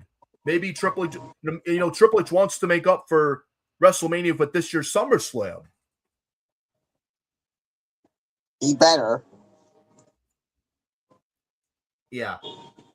My goodness. But yeah. Speaking of SummerSlam, we'll just dive right into SummerSlam. I have the matches and the placements for night 1 and night 2 SummerSlam. Listen to night 1. And to me, night 1 looks better than night 2. Look at night 1. Now, I'm gonna do something right now. I'm gonna get out of here. I'm gonna be doing something. All right, fine. But what are your thoughts on the Bellas and Paige versus Fatal Influence on SummerSlam night 1? All I will say is that Fatal Influence better win. That's yeah, like the Bellas on SummerSlam. Who asked for that? Yeah, that's a. Well, maybe this could lead to a Paige heel turn. Maybe. I'm going with Fatal Influence. I mean, and can we get Paige away from the Bellas, please? Do we get Paige turned on by the Bellas? And can we get Paige away from the Bellas, please? And Fatal Influence needs to win. They just won the women's tag titles. They need to win. I'm gonna get out of here right now. All right, no problem. Could predict the rest of your own. All right, no problem. But there you have it. Yeah, you can predict the rest of the show. I'm gonna get out of here right now. So see. Yeah, I hope everybody having fun, have a good time. Nice coming back here. Hopefully, I come back to even better next week. Yeah, it'll be the week after SummerSlam. Hopefully, SummerSlam delivers this weekend because the build. Maybe we do a SummerSlam review next week. Yeah, something like that. Start August strong. Yeah, probably. So let's see. Okay, guys. Okay. Right. Well, there you have it. Adam Carl will be back next week for episode 36. Not to worry. But going on SummerSlam Night 1 preview predictions for SummerSlam Night 1, we got like I mentioned, Bella Twins and Paige versus Fatal Influence. Why? Who asked for the fucking Bellas? Who asked for this? We can't do Blake Monroe and Tiffany Stratton for the Women's United States Championship, but we have time for the Bella Twins on SummerSlam. Great. I'm going Fatal Influence, JC Jane, Laney Reid, and Found Henley to beat Paige and the Bella Twins. Fatal Influence needs this win. They just won the women's tag titles a few weeks ago in Madison Square Garden on Saturday night's main event, and you're not going to have that and have Fatal Influence lose. That would be absolutely fucking ridiculous. So Fatal Influence needs to win this match, and I'm going Fatal Influence. Another match, LA Knight, Solo Sikoa, and Royce Keys versus the Usos and Jacob Fatu of the Bloodline. I don't know. The Bloodline slop, I'm over it. Really, I'm fucking over it. I can't wait for that shit to end. LA Knight, Solo Sikoa, and Royce Keys, I'm going them to win, and they may even open SummerSlam Night 1, for all we know. But I think the baby faces win here. Solo Sikoa just turned babyface, and he's actually been doing pretty good lately. And I would have Solo, Royce, and LA Knight win. And do not have Solo Sikoa turn heel and back in the Bloodline. That's the worst thing you can do. So whoever's listening in creative in the back, listening to this, do not do that. Do not have Solo back as a heel in the Bloodline. Don't do it. Solo Sikoa and LA Knight and Royce Keys need to win this match, so I'm going to go with them. Obafemi and Brock Lesnar. One of the matches I'm looking forward to is this. Oba and Brock, Hell in a Cell. Now I'm going Obafemi to win. You're not going to have this match and have Brock win, and Brock doesn't need it. It's his hometown, I get it, but Brock Lesnar doesn't need to win. If he wins, I think we got a very serious problem in the back and creative, and I have to really, really question that and call that shit out big time. But I'm going Obafemi to win the Hell in a Cell. He should win. Whether it's Brock's last match, I'm not sure. I don't think it is. It's probably WrestleMania in Saudi next year, Brock's last match. But I don't know about here. But I'm going Obafemi to win and beat Brock Lesnar in Hell in a Cell. And we need at least 20, 25 minutes of this Hell in a Cell. We need to see blood. We need to see a war. Cages being broken through. Or if you want to battle on top of this, if you want to battle on top of the cell, that's fine. But my point is, we need to see a fucking war with these two monsters, these two bulls. We can't go into this and have 6-7 minutes, then commercials. We can't have a match. We can't have this match be no blood. We need blood in this match. We need to see a war between Oba Femi and Brock Lesnar, and Oba needs to get the win. So I'm hoping, and Paul Heyman's been hyping this match big time going into this, and it needs to deliver. And they have the potential to be better than Punk and McIntyre and Hell in a Cell from Bad Blood 2024. Do I think this will be better than that, than Punk and McIntyre? Only time will tell. But I'm just hoping. But they need to. But bottom line, at the end of the day, Oba and Brock need to deliver this Hell in a Cell match. It really does. But I'm going Oba Femi to win. This should go at least 20-25 minutes. This Hell in a Cell. Oba should win here. I'm going Oba Femi. Liv Morgan, Io Sky, Women's World Title. I am going to go with Io Sky. Liv Morgan has been Women's World Champion for 100 days. 0 title defenses. 0 compelling stories. Liv Morgan's done absolutely fuck all with that Women's World Title. And it needs to come off her. I know some people, it's no better with Io Sky as Women's World Champion, but I mean, anything is better than Liv Morgan as Women's World Champion. It can't get fucking worse. Only time will tell. But I do know that belt needs to come off Liv Morgan because she's done absolutely nothing with it. And the belt needs to be defended again. Liv Morgan's not defending that world title since winning it at WrestleMania. This is Liv Morgan's first world title defense since winning it at WrestleMania, beating Stephanie Vecchia. Like, what are we doing here? What are we doing here? Liv Morgan, Io Sky. I'm going Io Sky to win the women's world title, and I feel like she has to. If she doesn't, I don't know what we're doing. I'm going Io Sky. And have Io Sky win the world title. At least she'll defend the thing. Liv Morgan has defended it 0 times. And I think we need to have that women's world title defended again. At least Io will defend the damn thing. Let's have Io Sky win.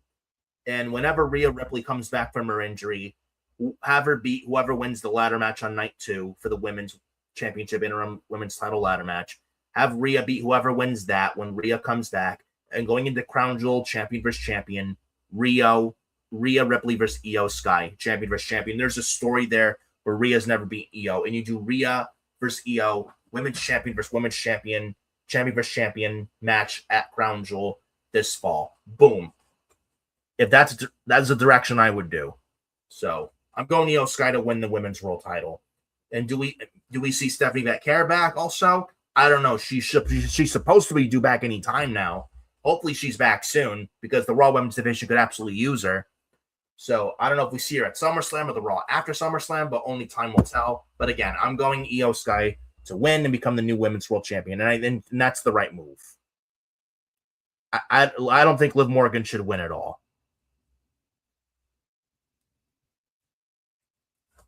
Gunther, Nick Aldis. This is probably the match that I'm looking forward to out of everything else outside of Chad Gable, Penta, and CM Punk and Cody Rhodes. And Oba Femi and Brock Lesnar. Gunther and Nick Aldis. I'm intrigued what they've been doing.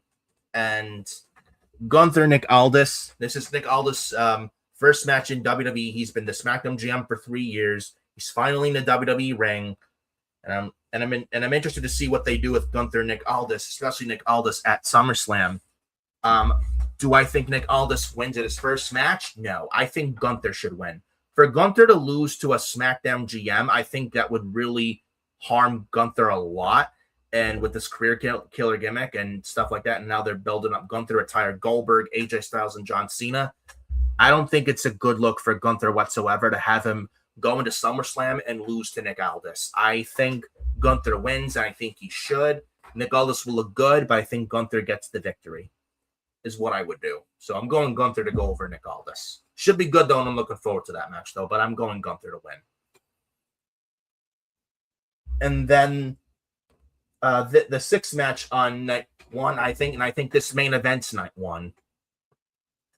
CM Punk versus Cody Rhodes for the WWE Championship.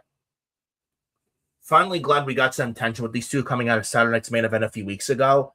There's not finding now tension between Punk and Cody. They had a very good promo last week on SmackDown with CM Punk and Cody Rhodes. Like CM Punk said, with John Cena turning on you, Cody, and Randy Orton turning on you, Cody, then that makes me, CM Punk, Cody Rhodes, your only friend. And CM Punk mentioned about stabbing in the back, or stabbing in the front. I'm going CM Punk to retain. He just won it, and there's no reason whatsoever to take this championship off Punk. None. I think Punk has a very lengthy reign with the title, as he should. And I'm going CM Punk to win it, and I would say he wins clean. Now, could anything happen after? What if we get Cody Rhodes lose clean, but he shows frustration and he can snap like that? He could snap. Maybe Punk and Cody hug, celebrate. But what if Cody Rhodes goes heel? Cody Rhodes and CM Punk are both baby faces on SmackDown. That doesn't work, and one of them has to go heel. And Cody Rhodes was the face of SmackDown, but now that Punk's on there, the face of SmackDown is not Cody anymore. It's CM Punk. And I'm going CM Punk to retain and win clean. He shouldn't lose. I think he wins. I don't think Cody wins the title here, nor should he. I'm going Punk to win. I think he has a long reign with it. And I'm going CM Punk to beat Cody Rhodes clean, but then Cody Rhodes goes heel. And let's be real, Cody Rhodes desperately needs a character change. And he's just very vanilla and boring. And WWE needs something for a shakeup or an overhaul. They need something fresh and exciting again. Cody Rhodes as a heel would absolutely bring something like that big time. Cody Rhodes as a heel would mean business would pick up again. Because right now everything feels very safe, nothing happening, and just very boring. Cody as a heel has the potential to change that and would change that with Cody as a heel. And again, you're not going to have Cody and Punk as two baby faces on SmackDown. One of them has to go heel. You're not going to turn CM Punk heel. He's more of a face than Cody Rhodes is CM Punk. CM Punk is more of a babyface than anyone, and CM Punk doesn't have much time left to wrestle in his career. He's almost 50 years old, doesn't have much time left to wrestle, and CM Punk's at the point in his career that people are going to love him, and I don't think turning him heel is a good move. Like, Punk is just going to be so beloved. He's at that point in his career where people are just going to really love him regardless, where Cody Rhodes is in the prime of his career. I think Cody's the one that has to go heel and should go heel. It's the best thing for Cody and the best thing for the product, best thing for the company, the best thing for SmackDown. Because right now, nothing's going on. Again, no excitement in WWE in the product right now. And they need something exciting and things need to change. Cody Rhodes as a heel could absolutely be a step in the right direction for that. If there's a time and it has to be the right time, right place. Cody may go heel on Saturday. I'm hoping that's the case. Cody really needs to go heel. And those saying, oh, Cody Rhodes is a heel, will kill the company, they'll lose a lot. They'll be fine. I think if Cody Rhodes were to go heel soon or now, I don't think WWE should have anything to worry about, and I think they'll be more than fine if Cody goes heel. They already got a new face to take over Cody on SmackDown. That's CM Punk. They'll be fine. WWE will be fine if they turn Cody heel. I don't think they have anything to lose with Cody going heel. In fact, it may be for the better. And honestly, Cody's a heel. I will say this. I do believe it's for the best. Right now, they got nothing going for them. Nothing going for them whatsoever.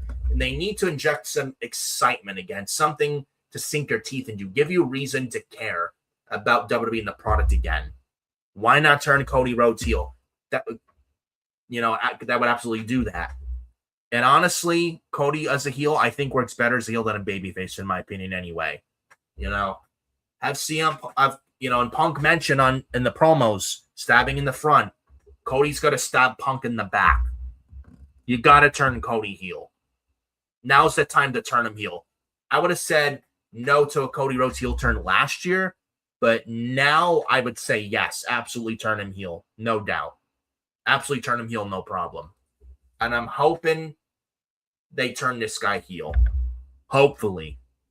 Cody Rhodes desperately needs to go heel. There's a guy that really needs to go heel. It's him. Cody Rhodes has been very, very stale for a very, very long time. And I think Cody as a heel would inject a new lease, a new life, breath of fresh air, something that they absolutely need.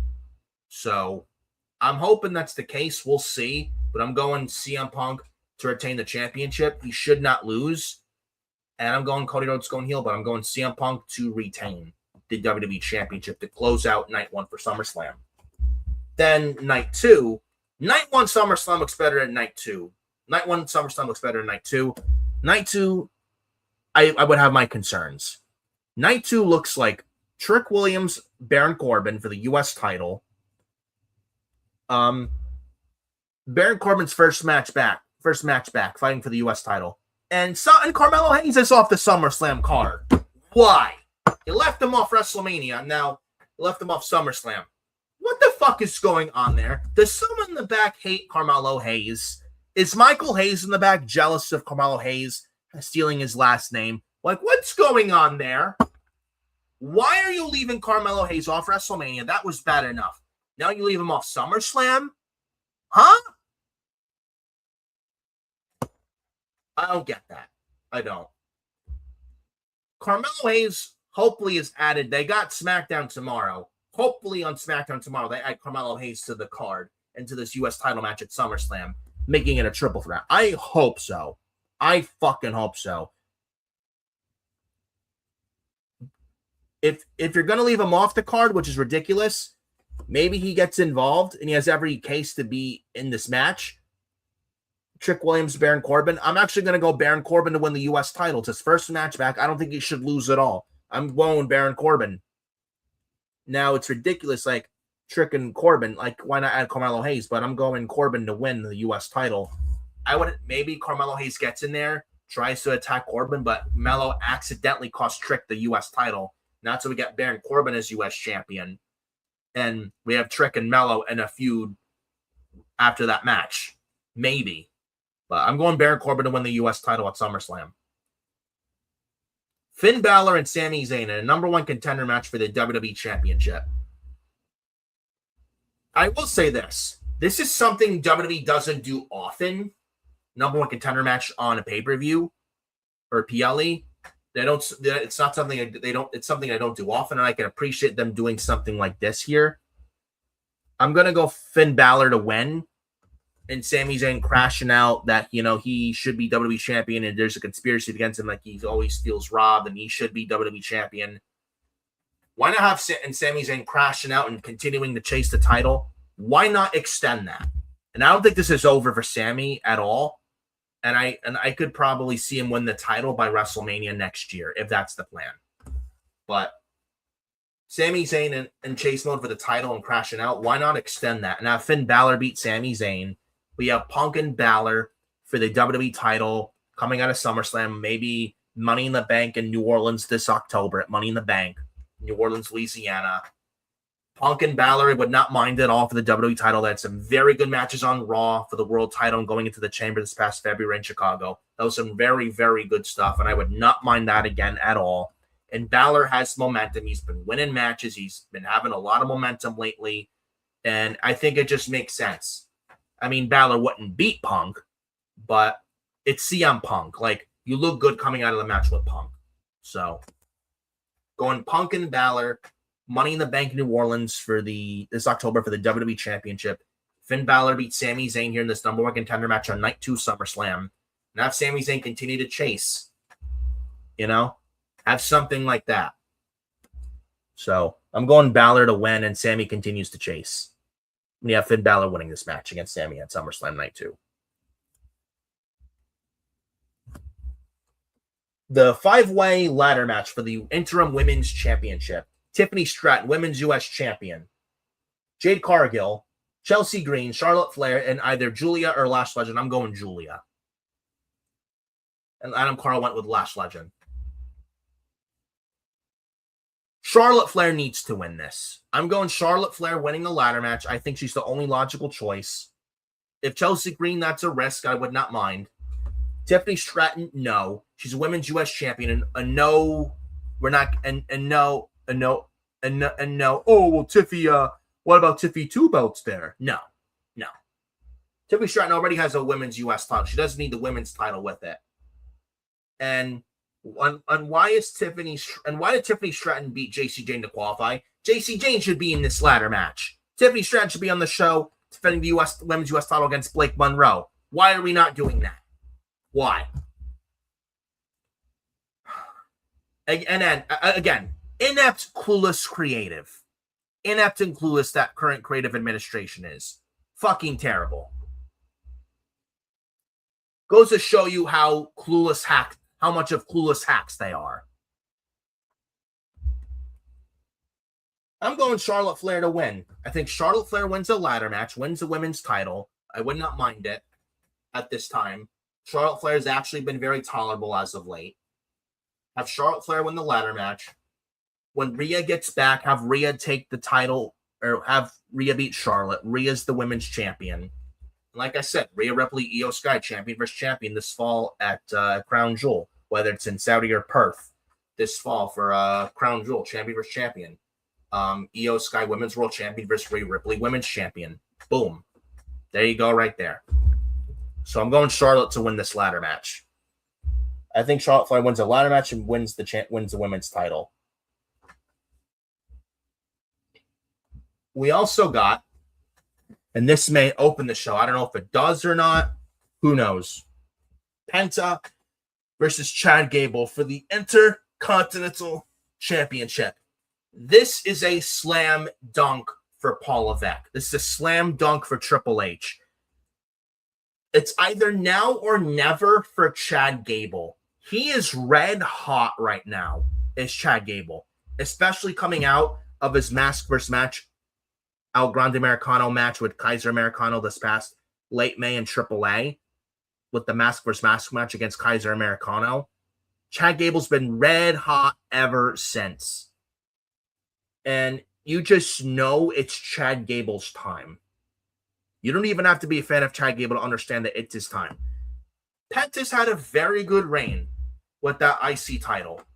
Penta's had a great reign, a fantastic reign with the Intercontinental Championship. But it's Chad Gable's time. Penta will be just fine if he drops that title up to Chad Gable. And it's a full story circle moment, a year and a half in the making. Starting all the way back to the second Raw on Netflix where Chad Gable wrestled Penta and Penta's WWE match and debut. The second Raw on Netflix. I'll never forget. I remember it like it was yesterday. They nailed Penta's debut picture perfectly with the match with Chad Gable. And now this is a year and a half in the making, and Chad Gable needs to win. If he does not win the title off Penta, what the fuck are we doing? And I really have to question Triple H in his competence as head of creative at that point. Chad Gable needs to win the IC championship from Penta. No ands, ifs, or buts. We need Chad Gable winning, or this is a big fucking flop. A big fumble. Big time if Chad Gable doesn't win. He needs to win. So I'm going Chad Gable. And by the way, you give them 15, 20 minutes and you don't handcuff them. Let them go all the way out. Let them go all out there. And let them fucking wrestle. Chad Gable and Penta. And you give Chad Gable the Intercontinental Championship. That's the way you got to do it. All Triple H has to do is let them wrestle is one good thing. But the biggest thing of all Paul Levesque has to do is put that Intercontinental Championship on Chad Gable. If we do that, now we're doing something. Now we're doing if we can just do that, if we can just get the IC title on Chad Gable at SummerSlam, I can't sit here and complain about that, and he deserves it. Get Chad Gable's IC champion. Now we're doing something good here. Have Chad Gable win the IC title. That steals the entire weekend and show and night 2. Hands down. Hands down. Chad Gable must win or this is a fucking bust. I'm going Chad Gable winning and becoming the new Intercontinental Champion. And it's about damn time we get some singles gold around Chad Gable's waist as well. He's too good to not... he's so good and he deserves it. And you just know and feel it's Chad Gable's time. And it's Chad Gable's time. It's his time. Penta will be just fine if he loses to Chad Gable on Sunday. So I'm going Chad Gable winning the Intercontinental title here. Then we got the Human Monies on a Pole match with Danhausen and Dominic Mysterio with the winner, keeping the $100,000 Danhausen himself in the Judgment Day. I'm sorry.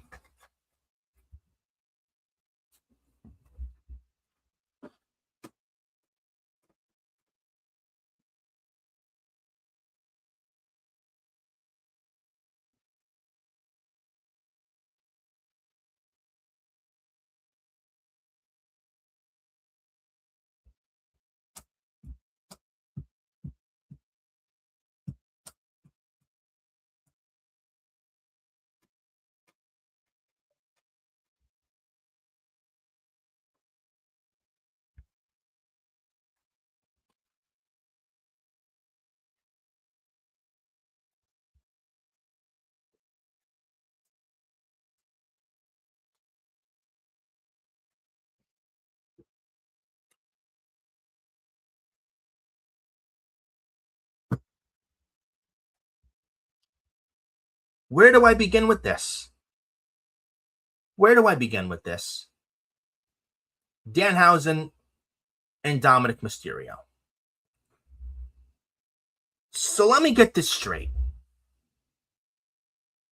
We can't have time for Braun Breaker and Carmelo Hayes on SummerSlam. We can't even have time for Jordan Grace and Ilya Dragunov and Johnny Gargano on TV and on SummerSlam. Especially on SummerSlam, Braun Breaker and Carmelo Hayes on the SummerSlam card. But we have time for Danhausen? Are you kidding me? Are you fucking kidding me? Danhausen on SummerSlam over Braun Breaker and Carmelo Hayes. Do you know how fucked up that is? Whoever came up with that idea in the back needs to immediately be handed their termination papers. Immediately. Like, what the fuck is this? And Human Money's on a pole match. Is Vince Russo booking this show? Huh? Unbelievable. And poor Dominic Mysterio, man. Talk about fucking buried. He is being absolutely buried in this shit with Danhausen. Like, can we get Danhausen off of TV and get our serious product again? Better yet, can we have Dominic Mysterio away from this fucking Danhausen bullshit? Better yet? Is that too hard to ask? Look at Dominic Mysterio from a year ago getting nuclear heel heat. So much so, the fans wouldn't even let him talk in a promo on the mic. He was a great heel heat magnet last year, was Dominic Mysterio. And now a year later, he's in comedy slop with Danhausen. Why? Why?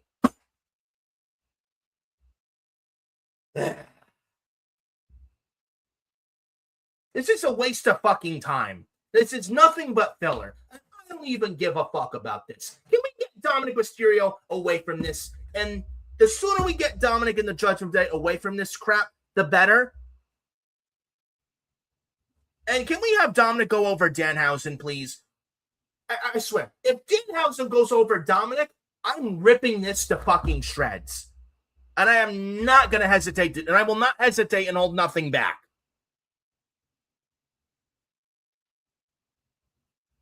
Dominic Mysterio has to win. It needs to win. And we need to end this feud out of all this. End this feud and move Dominic onto something a lot more better off and relevant. And get Dominic Mysterio out of this shit and something that's going to be a lot better off than what he's doing now. And get Danhausen the fuck off my TV. Danhausen has been overexposed. I understand the guy's fun. He's a nice guy in real life. But, my goodness. Has Danhausen been overexposed or what? He's been overexposed to the point where I don't want to see him on my TV so much anymore. Just get him off my TV. Please. Please.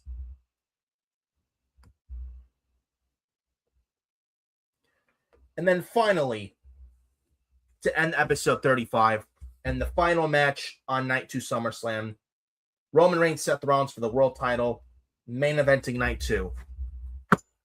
Why was CM Punk and Cody Rhodes night 1, Roman, Seth night 2?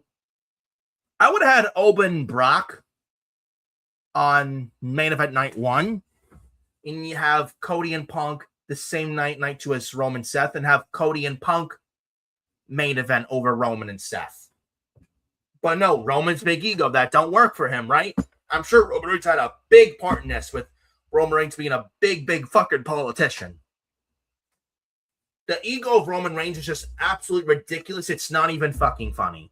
Like, Roman's gigantic fucking ego, man. It's just, no words to describe it, man. No words. Roman Reigns, Seth Rollins should be a good match, but I mean, with this build to this match, let's be real. I don't care. Do you? I don't think you do. And no one believes Seth is winning. Seth Rollins ain't winning shit on Sunday. I'd be very shocked if he does, but he won't win. Roman wins. I think Roman wins here, and he holds that belt all the way till WrestleMania. And we need this full-time Roman Reigns again. What happened to Roman Reigns saying he was going to be a full-time champion? Now it looks like he's back to his part-time ways. And now the Raw show's suffering for it. I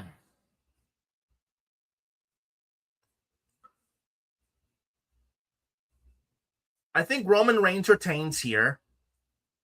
And I don't know if they have anything big closing out night 2 after Roman retains. I don't know. It cannot end with just Roman pulling out the ones and then the end credits and that's it. We cannot have that. I'm sorry. We can't. We need something to happen afterwards. I'm picking Roman Reigns to retain. And I don't know if The Rock comes out or Zilla Fuck 2 comes out and costs Seth the world title. I don't know what the fuck we do. But we need something after Roman Reigns retains against Seth Rollins on night 2. We need something. Is all I will say. We need something. We cannot close out night 2 with just Roman pull out the wands and acknowledge me and all that bloodline slot bullshit. We can't have any of that to close night 2. We can't. Something's got to happen. I don't know what it is, but something has to be closing out night 2 that gets people talking. We need that. We need that. And that is your SummerSlam preview and predictions for Forbidden Podcast for episode 35. Build to SummerSlam's been dog shit. I just hope they deliver a good show this weekend, and they need to fucking deliver. Otherwise, I don't know what we're doing. And something in creative needs to change. And if they don't deliver on SummerSlam this weekend, then we got a serious fucking problem in creative in the backstage. Point blank. And that concludes episode 35 of Forbidden Podcast, ladies and gentlemen. Hope you guys enjoyed it. I know Adam Carl showed up in the middle of the stream late and showed up in the stream late a little bit and then had to leave early a little bit. But I mean, shit happens, not to worry. But hope you guys enjoyed the show today nonetheless, regardless. We do have episode 36 next week. We do have episode 36 next week, Thursday/Friday of next week, August 6th/August 7th of next week, where it'll be a week before it'll be a week before I turn officially 30 years old. So look forward to episode 36 next week on either Thursday morning or Friday morning of next week for episode 36. So look forward to that.